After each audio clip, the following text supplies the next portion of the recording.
is an embarrassing development for the United States, especially because it comes after a high-powered U.S. military and diplomatic delegation just left Niger trying to avoid this outcome. And now the Nigerians are saying they don't want the U.S. military and they have to leave immediately. Pay attention.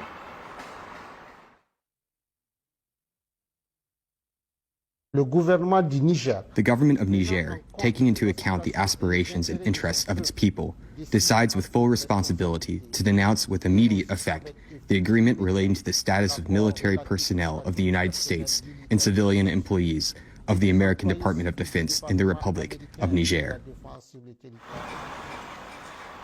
The Niger military junta also forcefully condemning what they're calling America's condescending attitude to the people of Niger and the threat of reprisals. They say they have a state-to-state deal with Russia to acquire military equipment to deal with terrorism there, and they condemned some claims from the U.S. delegation that they had signed a similar deal with Iran. They say they're a sovereign nation, they can do what they want. And the U.S. operates 2 bases in Niger, including one in central Niger, which was built at a cost of about $100 million. It's a drone base that's been carrying out operations all across this Sahel region. The belief from the U.S. and many of the Western countries is that their presence in Niger was central to their counterterrorism operations to tackle these armed insurgencies operating all across this region. And so this is a major blow to that, but it's not new.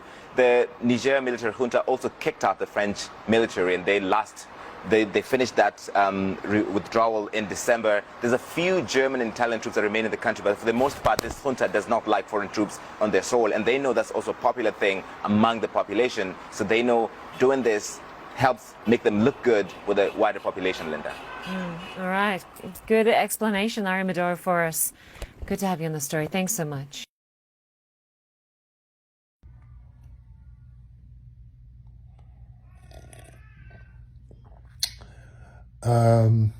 So you knew I'd say something about this, right? But I'm going to keep it short. At least I'll try. The U.S. sent a delegation there, unannounced, and when they get there, they let the government know, hey, we're here, we need to meet with the president, the head of state.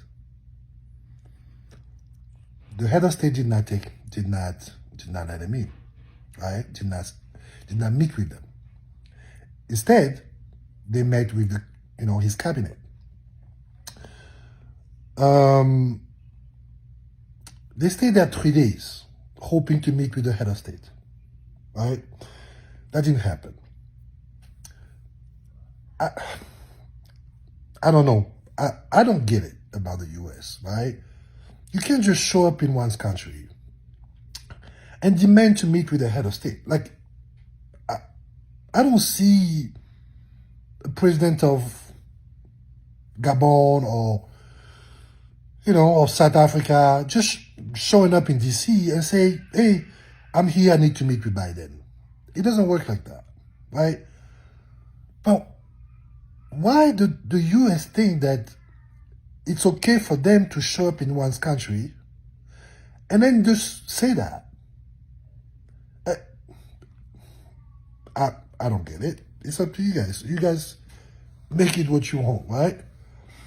So, and also this guy said, and they didn't like the fact that the U.S. put out a narrative out there that Niger signed a nuclear deal with Iran and all of that. And those guys were like, listen, we can do whatever we want. We are a sovereign country. I think that's what people don't get. This is not 1860. This is not 1940. This is not 1960 where you were trying to kill our heads of state. Now people are waking up. They are literally getting ready for that. So, I'm sorry. There's a shift, there's a paradigm shift happening here. And you're going to have to get used to it, whether you like it or not. So now, they say to the U.S., oh, you want to put out this message out? You get the fuck out of here. And unlike the French, to whom we said, hey, you have this many months to live, No, you guys get the fuck out of here now. So now the US fucked up. Now they have to leave Niger. Their biggest US base in Africa, at least one of the two, I believe. The two biggest ones. So, once again, fucked up. So now what? You're gonna go kill the head of state like you did with the CIA for 60, 70 years? Well, good luck. You're gonna go fight them? Well, I'm just letting you know, the whole country is ready. I mean, the whole country is ready. And they have weapons. So if you're gonna go do that, you wanna do what you're doing in Palestine, be my guest. But I hope you don't find the same fate as Somalia, where you felt.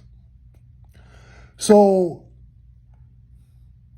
guys, it's a different time.